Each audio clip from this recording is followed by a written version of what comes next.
great. Um,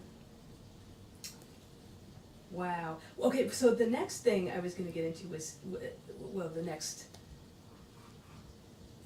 theme that I'm talking about is healing. Let's go back a bit. Healing. Okay, can I personal healing? Because I can go on right away. I really want to get into what happened to you. I also want to talk about aerials and just again. Oh, not that. Okay. I want people to know that they shouldn't just like run out. And Okay, try so to you're do not this. talking about like the healing of the emotions of students who are going through bad times? Definitely want to talk about. Okay, that. let me Should do we that talk one about first. Let's do it. Perfect. Okay, great. Okay. Being in this business, although it's not incredibly financial rewarding, I'll tell you right now, if you want to be wealthy, don't be a dance teacher, okay? Just note to self. But if you want to be wealthy in spirit and happiness, be a dance teacher. Okay.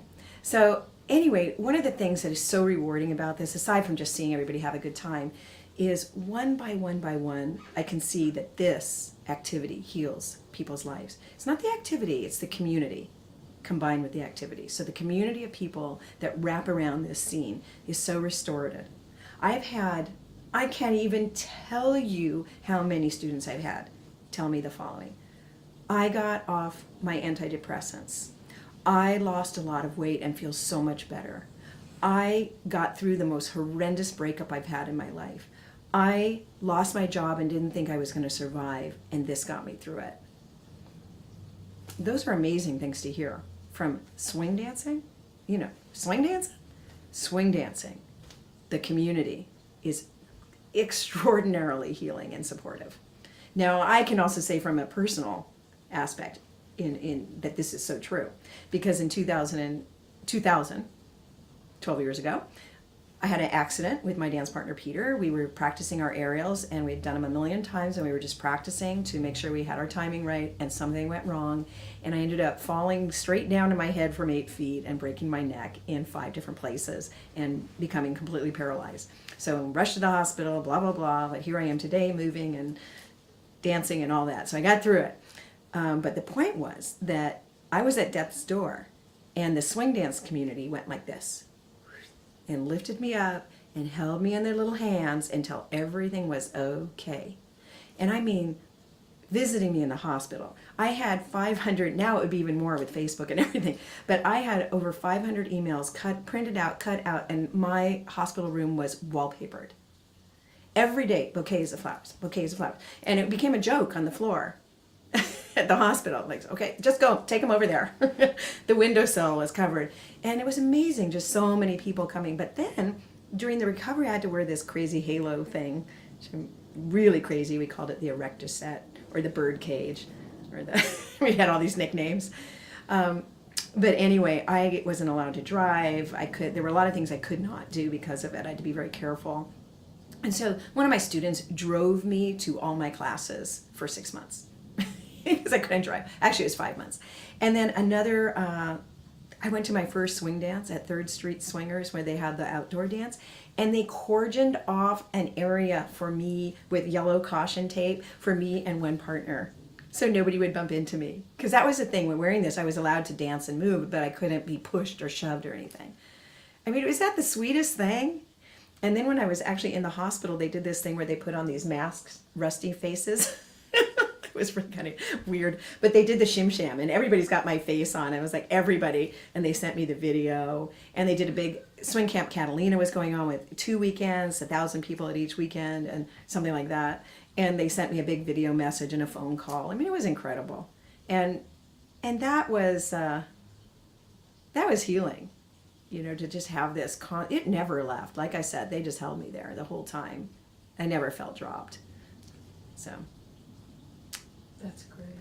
Now, that said, aerials are really risky, and we had a really interesting experience. For all of you, there's a cameraman sitting right there. He's over there, and he witnessed this. I'm usually a really, really jolly person, but if something isn't right, I'm not going to let it go. And at Camp Hollywood, last year, there was an event where there's a competition where it's called intergenerational, and you have to have a big age spread, and I actually won it one year with a lovely young man. We had so much fun. It's the only competition I've ever won. It's the only competition I've ever entered. Yay! Anyway, oh, actually, that's not true anymore. But anyway, so I'm walking around and I see this guy with a teenager, and he's in a back room showing her how to do aerials. And I'm thinking, he's going to show her now and then just go out there and do it? So I go in, I say, maybe do something different, or I don't know what happened, but, I just said, you can't do this. This girl is too young to know what's going on. This isn't right. So at that point, it got pretty intense. Because some people just want to do what they want to do and they don't understand the ramifications. And I'll tell you, it's always most of the time, it's the girls who get hurt because we're the ones who go in the air. So I've seen crazy things like people doing aerials on cement. I'm like,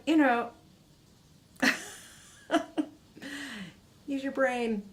And I came from the European tradition where people train, they practice down, up for a month before anybody goes anywhere. Rock step, down, up for a month.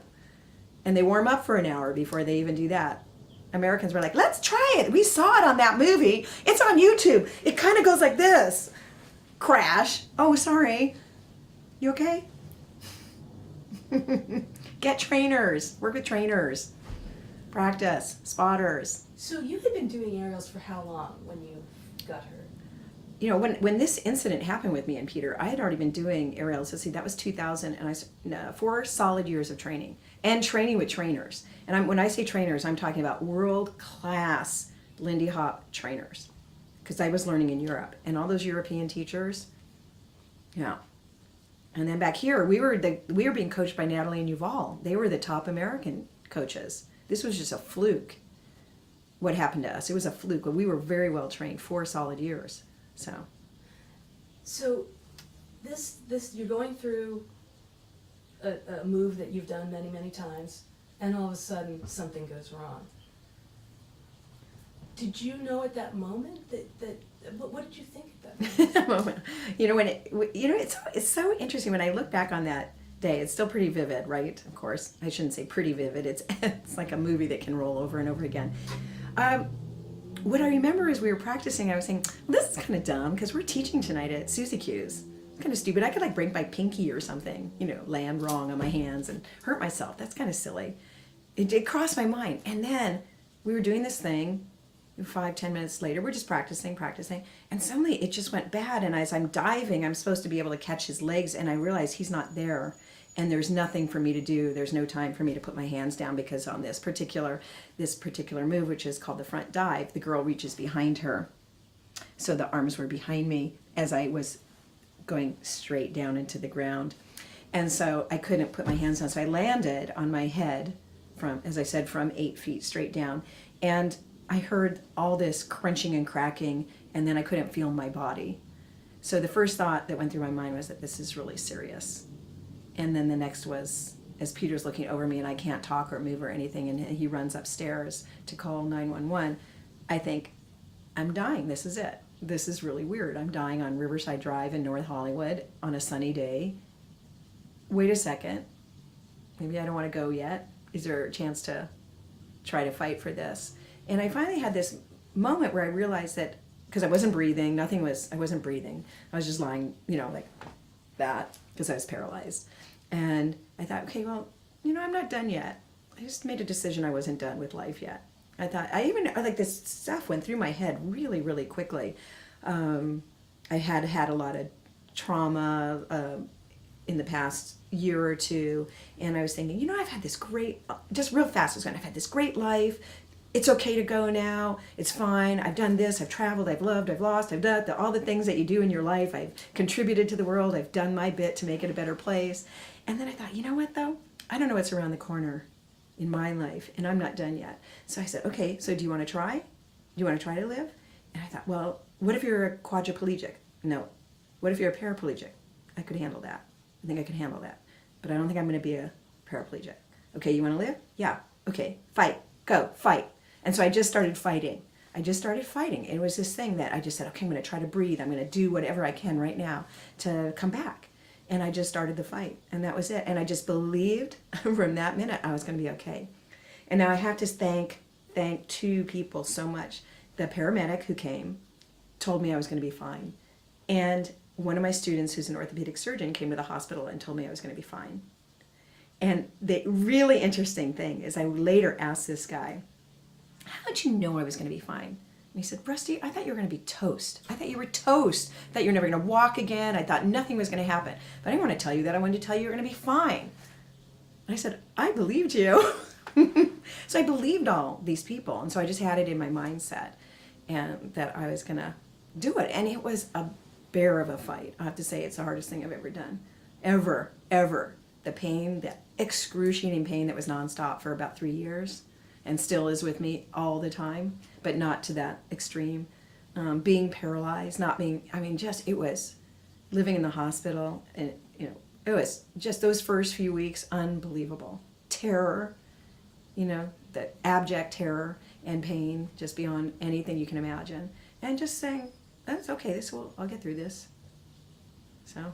Where do you Yeah. think you got, here, let's pause it on here too.